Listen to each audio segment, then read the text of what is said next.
Hola, buenas tardes. Hoy es lunes 10 de abril del 2023. Mi nombre es María Clara Areta, me desempeño como titular de Salud Mental en la Escuela Superior de Medicina de la Universidad Nacional de Mar del Plata. Vamos a empezar con lo que es el teórico dialogado. Primero vamos a dar la clase 5A y después la clase 5B, ¿sí? Bueno, a partir de, en primera instancia, lo que voy a hacer es agregar al doctor Aymar. Cuando llegue Hernán, ahí está Hernán, ya lo incluimos. Buenos días. ¿Qué tal? ¿Cómo estás? Bueno, miren, a partir de las circunstancias en donde hemos releído y trabajado lo hecho en los trabajos prácticos y haciendo siempre una, digamos, una revisión de lo que vamos dando en los teóricos y cómo vamos viendo cómo se va desarrollando la materia, nos parecía muy importante al equipo de coordinación. Los hago coanfitriones para que ustedes dos puedan, ahí si hay algún ruido, ahí está. Nos parecía muy importante poder retomar algunos temas que nos parece que no han quedado claros a partir de cómo resuelven los prácticos, que a partir de mañana hemos resuelto en la coordinación de la cátedra que los prácticos se resuelven en el tiempo de los prácticos, ¿no? Los trabajos prácticos se van a resolver en el problema de los prácticos. Así que ustedes pueden llevar todos sus apuntes de los teóricos, la bibliografía que crean necesaria para resolver, ustedes saben, el teórico de la semana anterior, que es decir, el 4A y el 4B, y con todo el material que ustedes ahí lleven y trabajen, más los teléfonos celulares, por supuesto, las computadoras, ustedes van a trabajar el práctico en el tiempo del práctico, porque nos parece que es una manera mucho más productiva, mucho más eficaz en el tema de que ustedes vayan aprendiendo, así con H, los conocimientos que tratamos de generar en la materia. Bueno, dicho esto, voy a empezar planteando algo que vimos que es una dificultad a partir de algunas cuestiones que pudimos ir diagnosticando, ¿no? En el transcurso de estas 4 semanas. Lo primero a decir es que cuando trabajamos el primer teórico, que era el campo de la salud mental, digamos, yo trabajé, y después se trabajó así, que era el campo de la salud mental, subrayando sobre todo el concepto de campo, como campo interdisciplinario, campo interdiscursivo, campo en donde intervienen diferentes disciplinas, ¿no? Como la psiquiatría, la psicología, el psicoanálisis, la sociología, la antropología, pero advertimos que no queda claro qué significa mental. Aunque parezca una sencillez, no lo es tanto. Entonces, ¿qué es el campo? ¿Qué es la materia salud mental? ¿Qué es lo que podemos entender por mental? ¿Y qué se entiende actualmente por mental? Por mental ustedes tienen que entender un psiquismo que, digamos, un psiquismo que implica que todos somos y habitamos el terreno del lenguaje, como dice Heidegger, ¿no? Habitamos el terreno del lenguaje, y el psiquismo es la producción humana misma.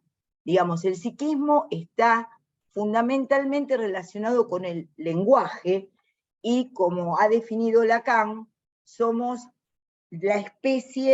somos una especie hablante, podemos ser mamíferos, vertebrados, etcétera, todo esto que ven en otros lados, pero somos hablantes. Y eso es lo que da nuestra característica humana. Ustedes dirán, ¿los sordomudos también son humanos? Claro que sí, ¿por qué? porque la expresión de las señas, aunque esto no sea estrictamente oral, o no puedan convertirlo en oral, las señas que pueden hacer están ancladas, ¿no?, en la concepción de lo que es el lenguaje y el psiquismo. Entonces, ese campo de lo mental, ustedes lo tienen que pensar, o queremos debatirlo de esta forma. La psiquiatría y la psicología, pero sobre todo la psiquiatría, ¿no? Ustedes son médicos, el doctor Aymar y yo también somos médicos y psiquiatras, y el licenciado Hernán, el licenciado López Morales, digamos, estudió psicología, pero tiene un amplio conocimiento de lo que es esto, y por eso es tan necesaria esta charla. Lo que tenemos que entender es que la psiquiatría en un momento, a partir sobre todo del siglo XVIII, ¿no?, empieza a pensar que estos raros de antes, tenían alguna afección, como lo vimos, y que esa parte de la psiquiatría, de lo que llama psiquiatría biológica o neuropsiquiatría, plantea, digamos, una causalidad de las expresiones humanas basadas básicamente en el cerebro.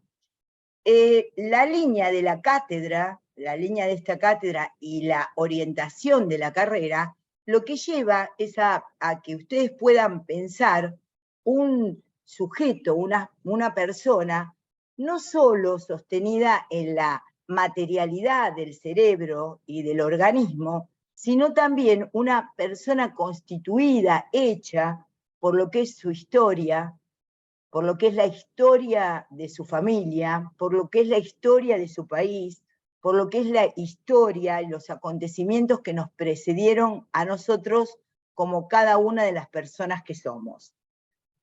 Esta idea entre somos sujetos del lenguaje y vuelvo a decir, y somos no solo personas por el lenguaje, sino que nos relacionamos con el otro, con los otros y con nosotros mismos mediante el lenguaje, sea explicitado en fonemas o no. Entonces pensaba que para ustedes, estudiantes de cuarto año de medicina, ¿cuál sería el concepto que articularía y armara como un interesante debate entre lo que es lo orgánico, la realidad orgánica del cerebro, y lo que es el lenguaje, como un lenguaje que nos permite ser quienes somos, a cada uno y en colectividad? Y pensé que ese concepto es el cuerpo. El cuerpo, y ustedes van a ser médicos, prontos van a ser médicos y médicas, el cuerpo que nosotros tratamos justamente de transmitir es ese articulador, esa articulación entre lo que sería lo orgánico y lo que sería el lenguaje. Quiere decir, el cuerpo no es lo orgánico. ¿Por qué?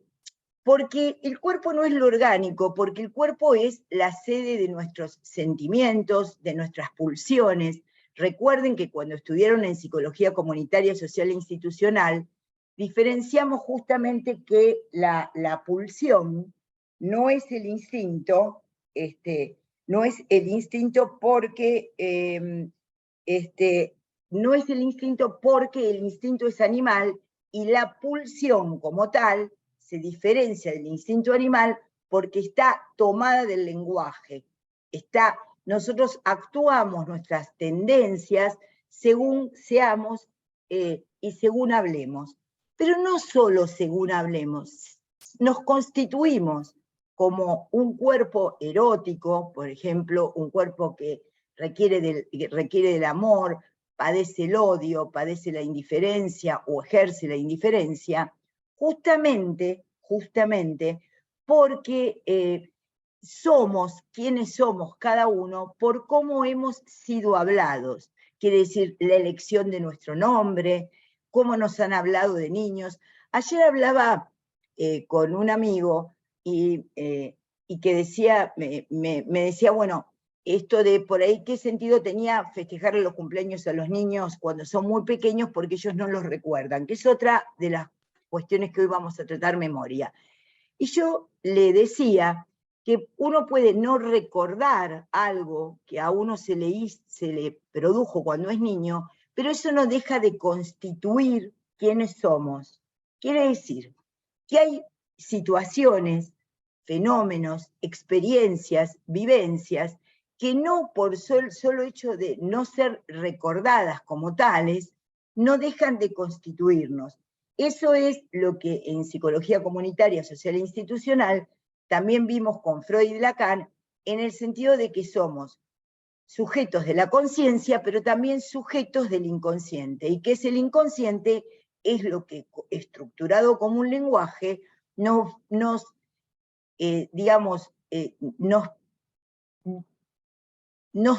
lleva a cierta tendencia a poder pensar esta estructuración del inconsciente, digamos, a entender que no somos solo conciencia y que no somos solo actualidad. Somos conciencia, actualidad, pasado, ideas sobre el futuro. Entonces, el campo de lo psíquico, de lo mental, es justamente lo que no está articulado directamente con lo que somos el orgánico. Voy a dar un ejemplo clínico. Tuve la gran experiencia de atender durante mucho tiempo a una persona que había sufrido una polio, en la última experiencia de polio, y que tenía un importante nivel de parálisis y paresia. Esta persona, una persona extraordinaria, había podido estudiar, había podido recibirse de profesional y también trabajaba en el campo de la salud. Uno podría decir, si ella hubiese quedado únicamente tomado por la parálisis infantil, por el virus de la parálisis infantil, hubiese quedado relegada al orgánico. Pero hay algo del orden de lo que no es lo orgánico que nos produce también como sujeto. Lo que les trato de decir es que no les damos una teoría ni espiritualista de lo que es el psiquismo ni la mente, ni una teoría orgánica. Lacan hace inventa una palabra, cuando uno inventa una palabra se llama neologismo, inventa una palabra, un significante, una idea, que tiene que ver con, justamente, dice, nuestra teoría del psiquismo es materialidad, en lugar de materialidad. Materialidad lo pone por mot, que en francés significa palabra. Somos un cuerpo empalabrado, somos un cuerpo en donde, por eso, si alguien nos dice algo que nos gusta mucho o nos sentimos enamorados, sentimos latir el corazón, ven como si estamos disgustados por algo, podemos llegar a tener acidez. ¿Con esto qué digo? Que no damos una teoría espiritualista o una teoría psicologista de lo que es el psiquismo. Y tampoco, esto es muy importante porque no está en los libros que les dimos, sino que tienen que tomarlo de este teórico, ¿no? Sino que entendemos que el campo de lo orgánico y lo psíquico no son teorías complementarias. Para recordar un poquito qué es lo complementario, no es que entendemos que está lo orgánico necesariamente primero, y como en esa figura del yin y el yang, que si la tienen por ahí, Hernán, si podés subirla, la subimos y compartís un poquito la pantalla, están totalmente complementadas, ni tampoco el psiquismo está totalmente supeditado a lo que es lo orgánico. Entonces, justamente no es ni espiritualista ni es organicista lo que les estamos dando, no es psicologista ni es organicista, sino que la conceptualización epistemológica de la cátedra y de la carrera les tiene que hacer pensar en un sujeto del lenguaje, en un sujeto social, que va a ir a expresar ante ustedes ciertas dificultades, quizás orgánicas, pero que ustedes tienen que entender como cuerpo. Ese cuerpo armado de lenguaje y ese cuerpo también armado de carne, ¿no? de carne. ¿Ustedes lo conocen a Silvio Rodríguez? Bueno, es un cantautor es un cantautor cubano que tiene una canción muy linda, dice qué cosa fuera la masa sin cantera, ¿no? Un amasijo de sangre y de musculación. Entonces uno podría decir, nosotros no somos solamente la constitución de un cerebro ni los demás órganos, pero lo que sí es importante es que nosotros cuando planteamos es un caso orgánico en salud mental, lo que planteamos es que hay algunas enfermedades orgánicas que alteran la conducta, que alteran el psiquismo, que alteran la afectividad de ese ser. Entonces, de ese ser parlante que somos. De la misma manera que situaciones amorosas, eróticas, afectivas enojosas, situaciones sociales de segregación, desprecio o humillación, pueden tener conexión con el cuerpo orgánico. Se va entendiendo esto que digo en un campo justamente en donde eso es lo mental, eso es lo que nosotros queremos transmitirles a ustedes con un nombre que por ahí es más adecuado, un concepto que es más adecuado, que es el de subjetividad, como si justamente pudiéramos plantearles salud mental como salud y subjetividad. Digamos, que ustedes entiendan qué es la subjetividad, porque estuvimos viendo que por ahí no queda claro que cuando nosotros decimos cuadro orgánico, nos remitimos a un cuadro que se expresa también en el psiquismo, con las palabras, con dolor, con angustia, con fenómenos psicosomáticos neurovegetativos, pero que básicamente cuando hablamos de trastornos o hablamos de sufrimientos, padecimientos, entendemos que básicamente cuando no decimos la palabra orgánico, se trata de algo que no solo está sustentado en los tres mediadores, neurológicos, que ahora se los va a decir bien, ¿no? Que son la noradrenalina, la dopamina y la serotonina, ¿no, Marcos? Sí, básicamente esos, y también podríamos agregar la acetilcolina para el tema de la demencia y toda esa cuestión, digamos. El glutamato, el GABA, son varios, pero sí, básicamente lo más importante son eso. Bueno, entonces, ustedes dirán, ¿y por qué si nosotros creemos en el sujeto del lenguaje, tenemos convicción en el sujeto del lenguaje, en entender qué es el cuerpo como hecho por nuestra historia, un cuerpo histórico que, vuelvo a decirles, que no solamente es un cuerpo de lo individual, el cuerpo psíquico no es solamente el cuerpo de lo individual, es el cuerpo también en lo social, ese cuerpo imbrinca estas cuestiones. Pero les decía que no lo piensen como una complementariedad perfecta. ¿Por qué? Porque siempre hay dificultades para entender una y otra cosa. Lo importante no es que ustedes unificar lo que es difícil de unificar.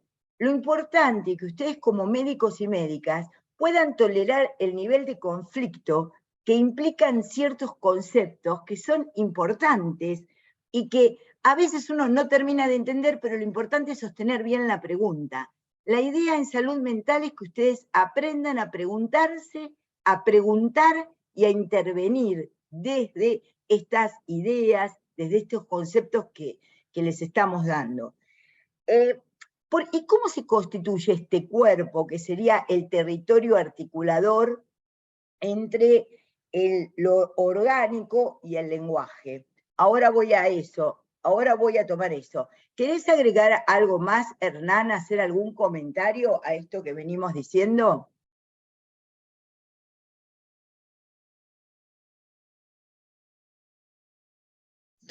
No, simplemente situar un poco esta discusión es una, digamos, una tensión propia casi del pensamiento de la época, que es la tensión entre lo mental y lo corporal, ¿no? Es lo que se ha denominado el problema mente-materia, que junto a lo innato y lo adquirido son dos de las grandes tensiones del pensamiento contemporáneo. Así que esto que está refiriendo María Clara un poco es una lectura y también una toma de posesión, digamos, en referencia a esto. ¿Cuál es la relación, si existe, entre lo corporal y lo mental? Y cuál es la Vamos a decir singularidad de esos campos, como decía María Clara. entre lo orgánico, Entre lo para orgánico. no producir confusión. Entre lo orgánico, porque pensamos lo orgánico como ese cuerpo que se va constituyendo, que ustedes ven en FSH, lo orgánico que ustedes pueden ver en cómo funciona, digamos, cómo es la síntesis de proteínas, el ARN mensajero. Eso lo llamamos orgánico propiamente dicho y tiene sus leyes. Y no desconocemos eso, no desconocemos que hay gente que nace con una trisomía del par 21. Sería necio, seríamos muy boludos si no justamente consideráramos eso. Pero así podemos ver una persona que sufre un síndrome de Down, que orgánicamente tiene un problema, que es la trisomía, que tiene una particularidad, que es la trisomía del par 21, pero eso no quita que si orgánicamente tiene una trisomía del par 21 y tiene ciertas expresiones conductuales y lingüísticas particulares, ahí no podamos encontrar algo de un cuerpo que quiere, y de una afectividad que quiere expresarse, amar, odiar, estudiar, ¿se entiende? Entonces, diferenciamos bien lo orgánico de lo que es este sujeto del lenguaje, y como un articulador posible, este cuerpo que está articulado entre lo orgánico y esta dimensión de lo social, lenguaje, el otro. No, perdón, porque esto también que decía Hernán, decime Hernán, si estás de acuerdo, también es una discusión, un debate que se sostiene entre lo endógeno y lo exógeno. Se ha llamado de diferentes maneras, digamos, ¿no? Entonces vamos a tomar lo orgánico, justamente la expresión orgánica sería aquella donde hay un proceso, una lesión, una fisiopatología que podemos adjudicar principalmente, que podemos particularmente tomar como un proceso, digamos, generado desde lo orgánico. Por ejemplo, a ustedes en este momento, ¿qué se les ocurre con respecto a ciertas expresiones de la conducta o ciertas expresiones de los pacientes o padecimientos de quienes los va a consultar, que esté tomado básicamente lo orgánico? ¿Qué hasta ahora, qué han podido entender de lo que hemos tratado de transmitirles? ¿Qué serían esas causas básicamente orgánicas? ¿Ustedes y cómo alteran la conducta y al cuerpo en su subjetividad? ¿Qué se les ocurre? ¿Qué cuadros? ¿Qué causas? Alcoholistas, hemorrágicos. Muy bien, vamos a ir ajustando los conceptos. Un cuadro justamente generado por un alcoholismo agudo crónico, ¿verdad? Porque alcoholista define a la persona. El cuadro orgánico sería un cuadro de alcoholismo, digamos, agudo, una crisis, ¿no? O los efectos de un alcoholismo crónico. Muy bien, ¿qué más dijiste, César? Había dicho, no sé, alguien que tiene una hemorragia y no le llega el flujo sanguíneo al cerebro y uno lo ve obnubilado o desorientado y tiene un origen, digamos, orgánico. Bueno, entonces sería, por ejemplo, alguien que sufre un shock hipovolémico, ¿verdad? Para decirlo en términos médicos, para ir aprendiendo Claro, sí. medicina. Muy bien. Acá Celina agrega encefalopatías, muy bien, por cirrosis. Alguien había escrito algo más en el chat que no llegué a leer. Creo que Daira había escrito otra. Pusieron hipotiroidismo, puede ser, dice que podría afectar a la conducta y es más depresivo. Dolores, Miguel, escribió eso. Bueno, claro, entonces esas serían las causas, digamos, algunas de las causas, ¿querés, Marcos? Que expresan justamente una alteración en este cuerpo que está sufriendo en este sujeto que habla, en este cuerpo que habla, en este cuerpo empalabrado, que justamente tiene está sufriendo orgánicamente eso. Obviamente uno no va a estar vigil si está hipoglucémico o no está hipoglucémico, ¿verdad? Si uno come con el problema de la comida que hay, si uno come bien, obviamente va a estar va a estar mucho mejor para pensar que si uno fue un desnutrido. Por ejemplo, ahí ven cómo lo social influye en esto. Me saluda Matías Gatica. Hola, por ejemplo, un paciente con anemia, digamos, muy bien, y un paciente con anemia, la anemia podría ser crónica, por ejemplo, un shock hipovolémico podría ser por un accidente, ¿verdad? Pero, bueno, muy bien, esas son las causas orgánicas, ¿no? Podés, para retomar lo del orgánico y el lenguaje. Entonces, cuando decimos, ¿qué otra cosa dentro del sistema nervioso central tienen que...? Alguien había puesto ACV, Marcos, me parece, ¿no? Un accidente cerebrovascular. Sí, pusieron, sí, aparte de Google Chat, sí, accidente cerebrovascular. O sea, los estados de conciencia por patologías como ACV, diabetes descompensada, estados de conciencia, entiendo que alteración del estado de la conciencia, que no sé qué habrán querido poner eso. Corregilo, Marcos, pero precisa más lo que ellos Dale, van Daira, acercando el bochín. estados de conciencia, Daira, no sé a qué te referís con estados de conciencia por patologías como ACV, diabetes descompensada. Si querés hablar, más fácil, pero vos si no. Ahí Sí, dices, claro, si es lúcido, estupor. estupor. Claro, o sea, en realidad son estados, está bien, son estados de alteración, te faltó ahí, del estado de la conciencia. O sea, alteración del estado de la conciencia. Eso es lo que dice es alteración del estado de conciencia como un paciente con una ACV, con una diabetes descompensada, está muy bien. Encefalopatía por cirrosis, bueno, una encefalopatía, anemia, después Parkinson, Alzheimer, puso César, ahí empieza a mezclarse. No sé a qué Bueno, te referís. todo, César, todo se empieza a mezclar. Eso es lo interesante. Lo interesante es cómo operar en un campo, cómo practicar. Ustedes saben que justamente la medicina es una práctica. Cómo llevar la práctica de la medicina en el punto en donde nadie va a decir diciendo yo vengo enfermo de mi cuerpo orgánico, de mi organismo, o vengo enfermo de mi subjetividad, porque les van a llevar el cuerpo, este cuerpo de alguna manera anudado entre una cuestión orgánica y una cuestión justamente lenguajera, podríamos decir, ¿no? Como dice Lacan. Ahora bien, eso es que exactamente solo eso somos en su perfección y podemos establecer una línea divisoria. No, porque es una relación compleja y no se tienen que ir con la idea. Hubo un gran psiquiatra que escribió un gran libro de psiquiatría con el cual estudiamos durante muchos años, que se llamó Henry A. Henry A. fue compañero de la residencia de Lacan, y ellos tuvieron un fuerte debate, un interesante debate una vez recibidos, digamos, ¿no?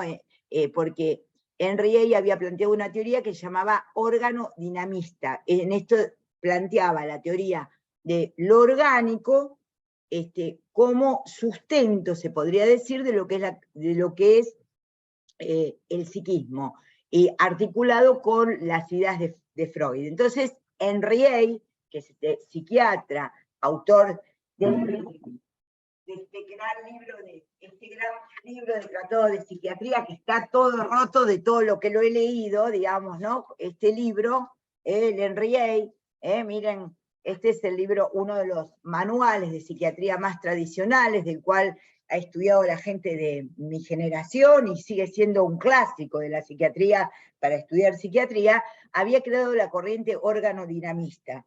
Lacan le discute eso en un famoso trabajo que escribe terminada la guerra, en la Segunda Guerra Mundial, en el 46, y escribe un trabajo que se llama La causalidad psíquica. No es que yo les voy a plantear todo esto, pero sí para que queden claro que siempre hay una relación compleja, una falta de relación exacta entre lo que podríamos llamar lo orgánico y lo psíquico, y que el cuerpo es un territorio en donde justamente aparecen las cuestiones que tienen que ver con lo orgánico y con el lenguaje. Esto es muy importante, yo qué sé, no necesariamente somos seres que dependemos únicamente de nuestra fortaleza orgánica, sino que la historia, quienes hemos sido para nuestros padres, nos va constituyendo lo que somos. Por eso les quería decir que cómo se arma este cuerpo. El cuerpo, yo tengo un trabajo que se llama Cuerpo a Cuerpo, que habría que subirlo, Cuerpo a Cuerpo, ¿no? En uno de los libros que escribí, y se llama Cuerpo a Cuerpo, y que en ese texto yo me pregunto, ¿cómo se convierte en 3 kilos de carne, o 3,5 kilos de carne en el nacimiento, en un niño que a los 3 años, o a los 4 o 5 habla, tiene celo, juega a los autitos, juega a las muñecas, tiene tos, expresa? ¿Cómo se transforma ese niño? Ustedes lo vieron en nacimiento, crecimiento y desarrollo. Que ustedes la tuvieran en segundo año, ¿cómo se transforman esos 3 kilos de carne en un ser humano? Es gracias al contacto con el otro, con los otros, con nuestros prójimos. Nosotros constituimos nuestro cuerpo gracias a lo que es la identificación al cuerpo del otro. Eso se llama identificación en psicoanálisis, y Lacan lo describió como estadio del espejo. Entonces ahí aprendemos cómo la estimulación recíproca es ida y vuelta. Sí, es ida y vuelta, pero básicamente ahora estamos hablando de la ida. Matías Gatica, está muy bien lo que vos decís, porque el niño también le produce a las personas que están maternando o paternando efectos. Ahora lo que estamos tratando de ver es cómo esos 3 kilos de carne se transforman, digamos, en un niño, una niña, un niñe, pero se transforman en un ser parlante, y eso es por efecto de lo real, de lo imaginario y de lo simbólico. Eso tiene que ver con un efecto imaginario en donde tomamos nuestro cuerpo por la imagen que nos devuelven de nuestro cuerpo, y los vamos constituyendo como tal. Por eso el niño puede señalarse. ¿Se acuerdan que en Nacimiento, Crecimiento y Desarrollo ustedes lo ven? Los organizadores de Spitz, que el otro día hablaba con una de las profesoras de la facultad, ¿se acuerdan de eso que les dieron de Spitz, los organizadores mentales para Spitz, que son justamente la sonrisa social, ¿no? La angustia del 8º mes y el decir que no? Esos son 3 organizadores de lo que sería el psiquismo. Ahí sí me acordé, muy bien, Matías. Son organizadores del psiquismo. Entonces, justamente la idea, cada autor que escribe sobre esto, como vimos con Foucault en primer año también, es sujeto epocal de su época. Entonces, es sujeto epocal, perdón, es un neoplasmo el que hice, sujeto de su época, epocal de su época. Tenía que pasar, pero el bebé, esas crisis para seguir avanzando. Claro, esas crisis son crisis porque está muy bien que el bebé, el recién nacido, cuando nazca, tenga el reflejo de Babinski. Pero si ustedes ven en un niño de 4 años un reflejo de Babinski, ¿lo van a ver como normal? No. ¿Por qué? Claro, porque se van perdiendo reflejos, uno va, como está planteado en ese texto que escribí de Cuerpo a Cuerpo, se va perdiendo organismo para ganar subjetividad. Y es esta subjetividad, claro, por la mielinización, César, exactamente. Lacan lo llama esto prematuración. Nosotros, los humanos, nacemos prematurados, quiere decir, nacemos antes de poder hablar, ponernos de pie, y tenemos una fuerte dependencia a los procesos y dispositivos de maternaje y de paternaje. Entonces quiere decir que se llama complejo del semejante en psicoanálisis. Dependemos de otro para nuestra supervivencia y para constituirnos en esto que somos. Entonces, La salud mental, la asignatura salud mental va a tomar esos procesos psíquicos en donde se ve alterada la afectividad, la memoria, el juicio, la conducta, la forma de pensar, lo va a tomar, digamos, desde distintas disciplinas en donde también está el orgánico. ¿Por qué? Porque tenemos una fuerte convicción, yo tengo una fuerte convicción y tenemos una fuerte convicción en que somos sujetos del lenguaje, pero también entendemos que hay ciertas regulaciones químicas, ¿no?, que son necesarias a veces para que la persona esté lo suficientemente tranquila o como para hablar. Por eso la medicación en psiquiatría, a ver Marcos, vos qué pensás, que vos sos especialista en esto, yo considero que la medicación en el campo de la salud mental y de la psiquiatría tiene que ver con una regulación cuantitativa. Básicamente es cuantitativo, porque nadie por una medicación va a cambiar un tema del delirio. Nadie. Pero sí cuantitativamente puede estar menos excitado, puede estar menos maníaco, puede estar menos angustiado y puede expresar mejor el conflicto que lo está teniendo. A ver cómo lo pensás vos. Sí. Sí, sí. Bueno, sí, en principio hay un poco esto, tomando un poco para lo que viene hablando María Clara, lo que yo creo que hay que agregar también es que hoy está, digamos, con muy en análisis las cuestiones neurobiológicas de los trastornos mentales, de los padecimientos mentales, donde hay una implicancia de las estructuras, como en su momento se veía, y de los neurotransmisores. Son como, digamos, dos partes, o, digamos, de lo mismo, pero Está que hablando son... de las estructuras orgánicas el doctor. Claro, las estructuras orgánicas Orgánicas. Cuando hablamos de cerebrales. estructuras psíquicas, vamos a hablar de otra cosa, de estructuras de la clínica, hablamos de otra cosa, pero las estructuras, cerebro, ¿no? Claro, o sea, Corticales exacto. y subcorticales. Exacto, las estructuras del cerebro, o sea, que puede ser, no sé, el hipocampo, la amígdala, hoy está también la vérula lateral, o sea, hay distintas estructuras del cerebro que están como muy en investigación, que tienen de alguna manera alguna alteración que podría, porque también es todo muy potencial, o sea, no hay nada tampoco que uno pueda decir, la depresión la causa tal cuestión, la esquizofrenia tal otra, podrían de alguna manera hoy explicar o, digamos, dar alguna idea de la aproximación a alguna enfermedad, a algún padecimiento mental. Y después tenemos la cuestión de neurotransmisores, que como dice María Clara, la serotonina, la noradrenalina, la dopamina, el glutamato, el GABA, la acetilcolina son los que están más implicados, pero hoy esta cuestión también está muy vinculada a la cuestión de receptores y localización de receptores, dónde están alterados. Es bastante complejo todo esto. Vamos en algún momento a hacer alguna mención cuando veamos alguna como esquizofrenia, alguna otro padecimiento, pero básicamente es muy, muy de especialidad.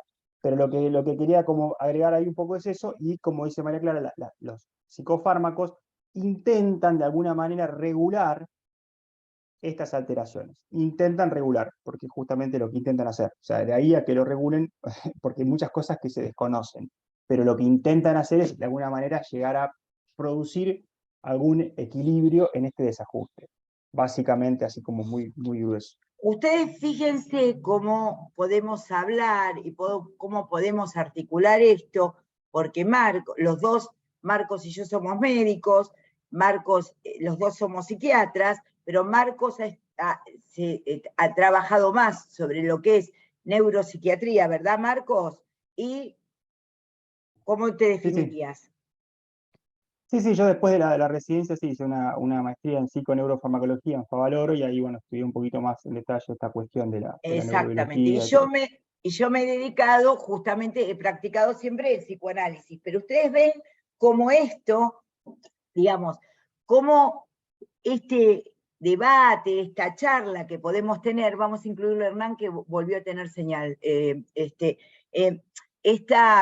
cómo este debate puede llevarse a cabo en buenos términos, digamos, ¿no? Y para enseñarles a ustedes, digamos, una realidad que es la práctica de ustedes como médicos. Entonces, cuando nosotros decimos eso es, tienen que diferenciar lo orgánico en un síndrome confusional, ahora voy a la palabra síndrome, porque justamente queremos que ustedes entren, entiendan el debate que implica esto que se llama el campo de la salud mental.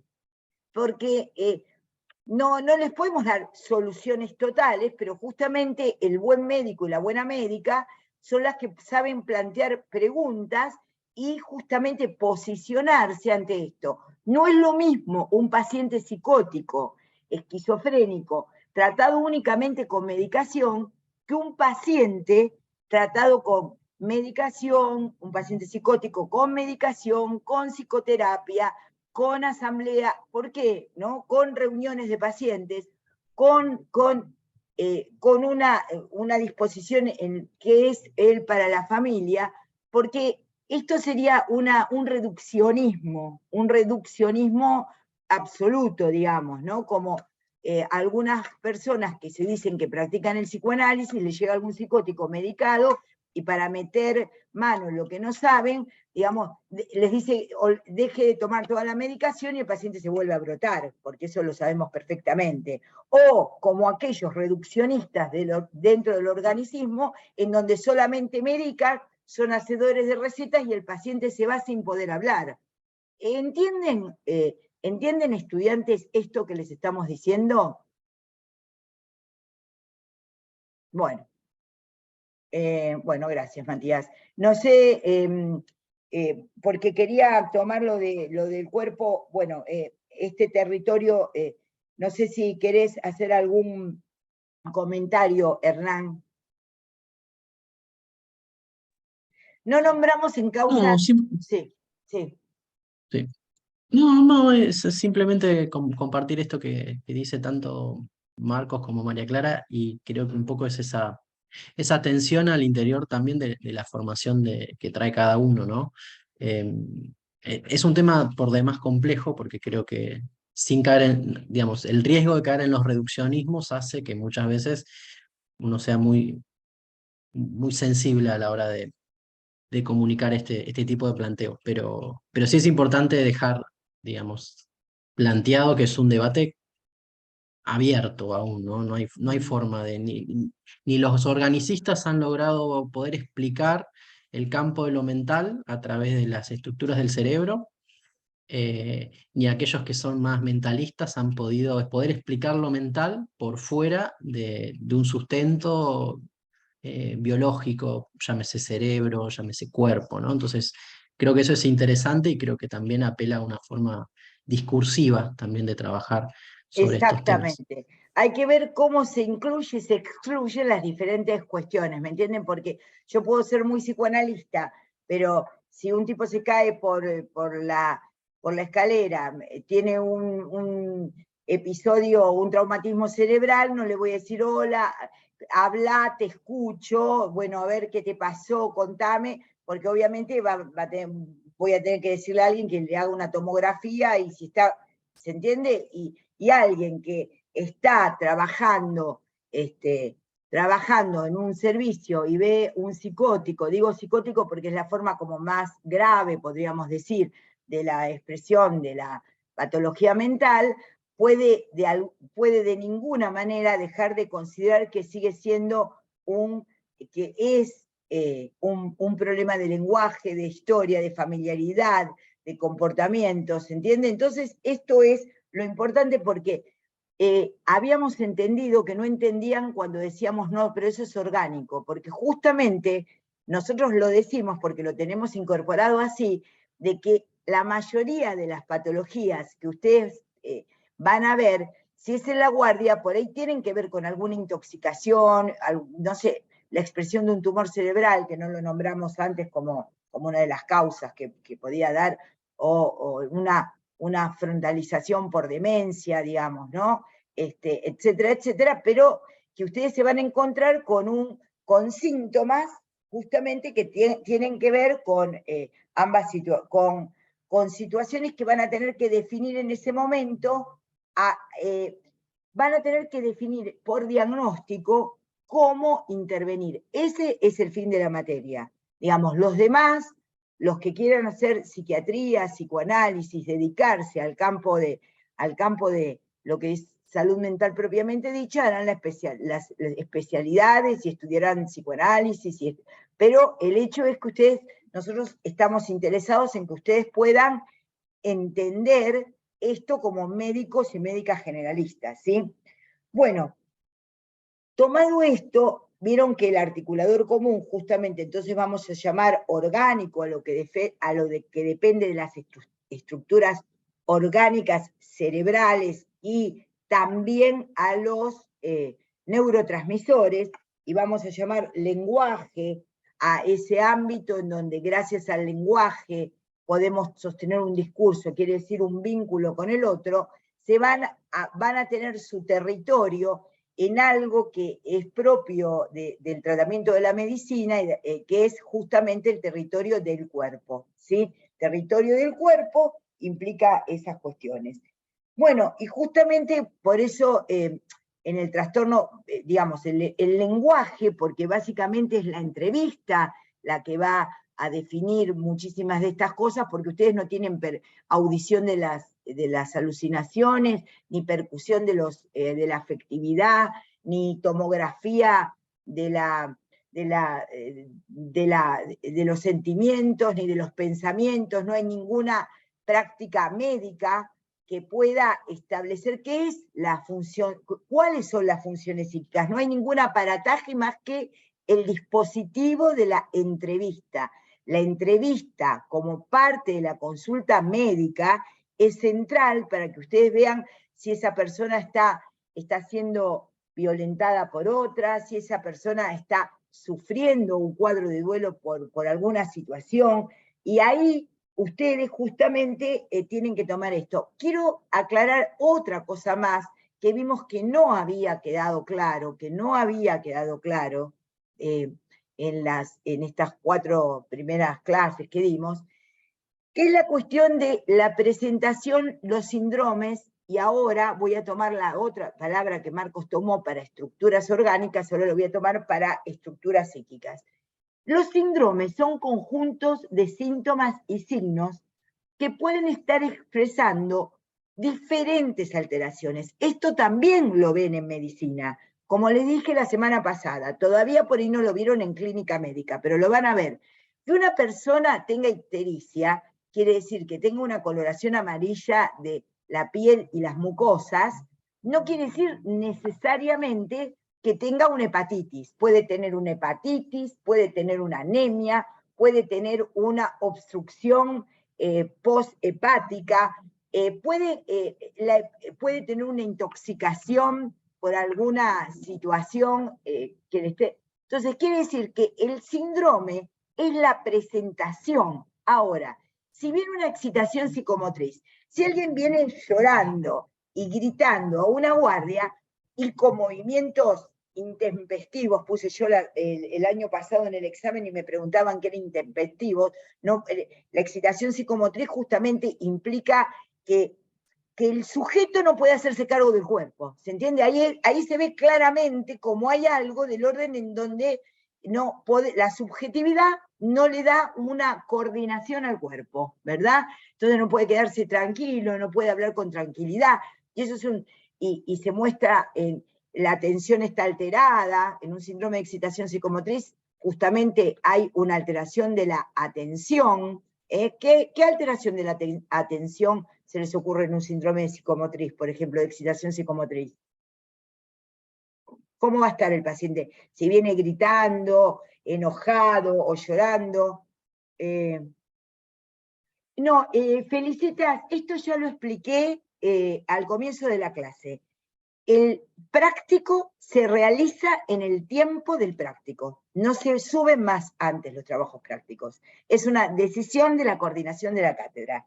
El práctico se realiza en el tiempo del práctico. Pueden llevar todos los materiales que ustedes quieran para el práctico, tener el celular en la mano, tener la computadora, los libros que quieran, los apuntes que quieran, pero los prácticos se van a realizar en los tiempos del práctico. No, claro, sí, me di cuenta, no hay ningún problema, que había llegado tarde. Bueno, perdón, porque me interrumpió lo que estaba diciendo, perdón. El síndrome, entonces es una presentación. También les di el ejemplo del síndrome febril. Ustedes están en una guardia, entra un niño que tiene un síndrome febril, que puede ser, entonces ustedes van a tratar de buscar un foco, ya se los enseña en pediatría, van a tratar de buscar un foco. ¿Qué foco tiene esa fiebre? Puede ser un cuadro viral, bueno, también puede ser un linfoma, pero el síndrome es síndrome febril. Detrás de los síndromes, el diagnóstico etiológico es justamente el que corresponde a cada patología específica. Entonces, diferencia, y muy bien, para el síndrome de excitación psicomotriz está paraproséxico. Muy bien, Daira. Entonces, el conjunto de signos y síntomas, digamos, llamado médicamente, signo lo que ve el médico o la médica, y síntoma lo que refiere el paciente, porque síntoma es otra palabra en psicoanálisis, significa otra cosa, digamos, eso es la presentación primera, y a partir de ciertos síndromes, ustedes tienen que hacer diagnósticos presuntivos y ver cómo tienen, y hacer el diagnóstico de cómo operar en esa urgencia que puede constituirse en ese momento, ¿sí?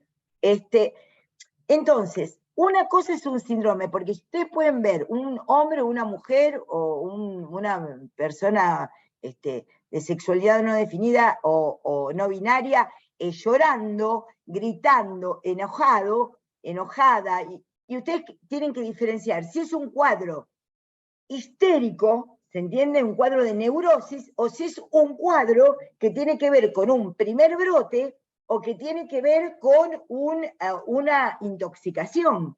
¿Se entiende lo que digo? El síndrome es la evaluación de signos y síntomas para que ustedes, mediante procesos, dispositivos que pongan en juego, digamos, en la guardia o en el consultorio externo del lugar donde estén atendiendo, puedan arribar a un diagnóstico. Ahora, como ustedes no le estamos dando un curso de posgrado de salud mental, ni de psiquiatría, ni de psicoanálisis, el hecho es que puedan resolver la emergencia de lo agudo y de las intervenciones médicas que puedan hacer para ver si consideran que esto es orgánico, del cuerpo orgánico, o es un trastorno subjetivo en un cuerpo orgánico que está bien. ¿Me entendieron o no?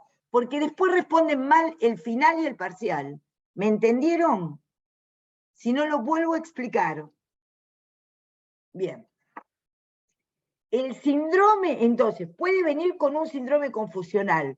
Puede ser tanto una histérica o un histérico, ¿no? Como un paciente que tuvo una ingesta excesiva de benzodiazepinas. Ahora, ustedes los que tienen que resolver, porque si no los parciales y en los finales ponen que llaman a un asistente social. En la guardia, en la emergencia, ustedes como médicos tienen que resolver, porque ese es un acto médico. No podemos dejar pasar esto, es un acto de responsabilidad médica. Marcos y Hernán, ayúdenme un poquito en síndromes.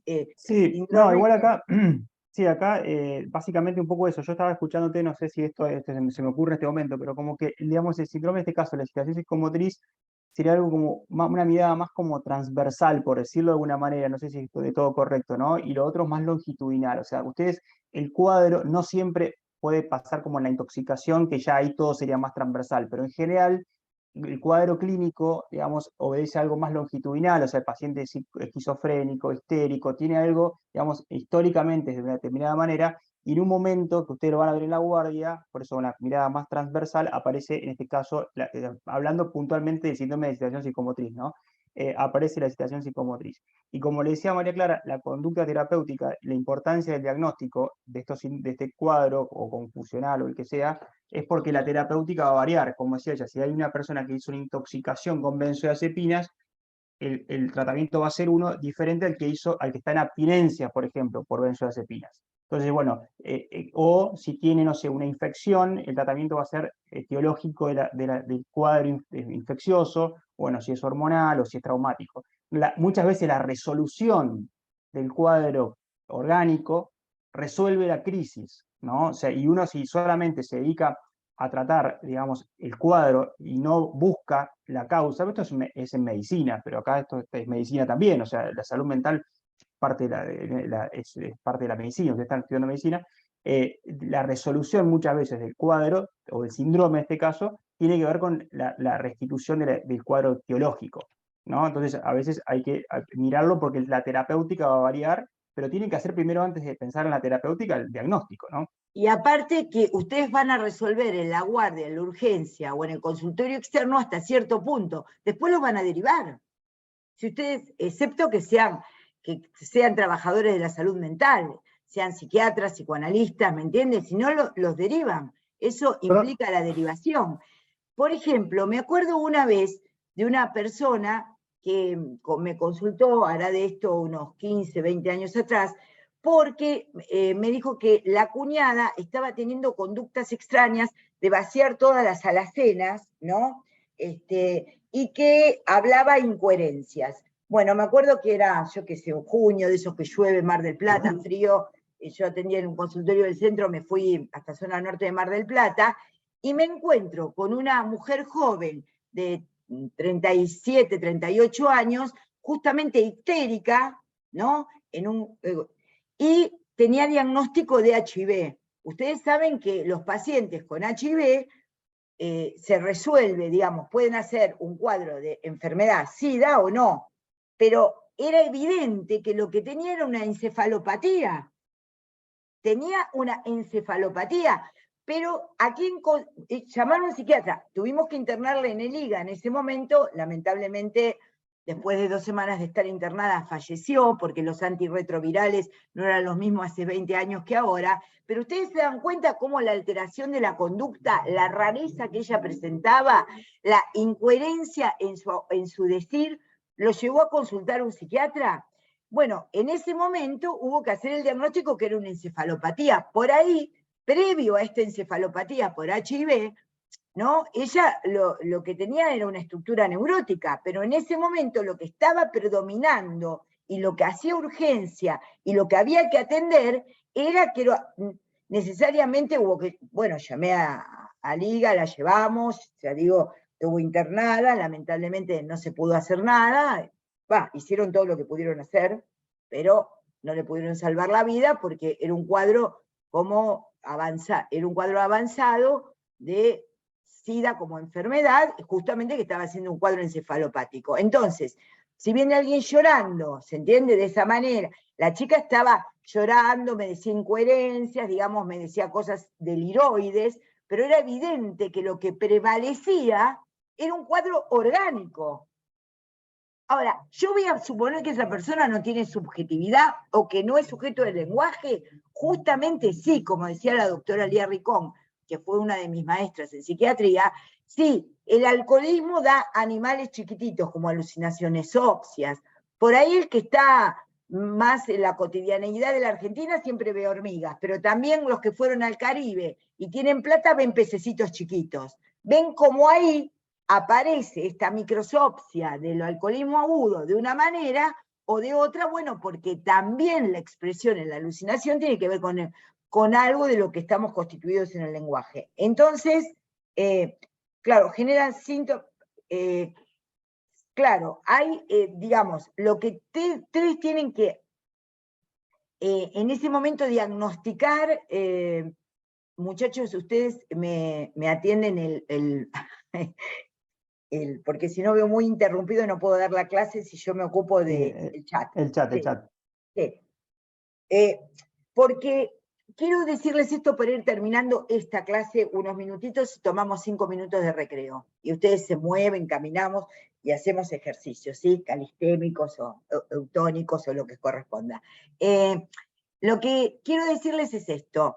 Entonces, si entendemos qué es lo mental, la subjetividad, el psiquismo, su articulación, y el cuerpo es el territorio donde se juega lo orgánico y lo que hemos llamado el lenguaje, en esto que entendemos como subjetividad. La función que ahora brevemente les voy a dar, porque no puedo, porque aunque el programa dice enseñar psicosemiología, no podemos enseñar psicosemiología como si tuviéramos un año y ustedes tuvieran la única materia. Ya sabemos que ustedes tienen que estudiar clínica médica, que ustedes tienen que estudiar sana, que ustedes tienen que estudiar farmacología y salud colectiva. Bueno, pero esto también creemos que es muy importante para el tratamiento de los pacientes.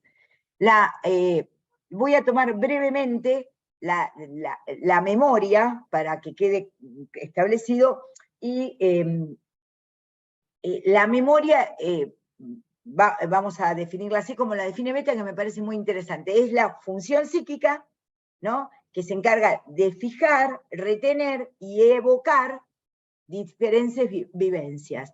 Entonces tiene alteraciones cuantitativas de las amnesias globales o parciales. En realidad la amnesia en general no hay amnesias globales, sino en algunos cuadros determinados que después Marcos les puede hablar, pero si no son... Y algo de lo que les quería decir de la función psíquica memoria, que no es todo, pero sí que Freud, cuando escribió sus tratados, dijo, no hay teoría subjetiva, no hay teoría psicológica, decía Freud, que esté acabada si no da una conceptualización de la memoria. Entonces, la memoria va a tener para nosotros un componente, como les dije antes, evocativo, cuando hablaba de esto que había conversado con este amigo, en el sentido de que no va a recordar cómo le festejaron el cumpleaños. No, no lo va a recordar, no lo va a evocar, pero lo va a constituir. Entonces eso es muy importante que ustedes lo sepan. Entonces, la memoria, que puede ser, tiene alteraciones de diferente tipo, las vamos a retomar en 5 minutos, cuando empecemos 4 y 5, todo lo que les tengo que dar de memoria, afectividad, pensamiento, juicio, delirio. Bueno, no, vamos a verlo. Nos tomamos 5 minutos de pausa, ¿sí? Y nos vemos 4 y dentro de 5 minutos, ¿sí? Muy bien, hasta luego.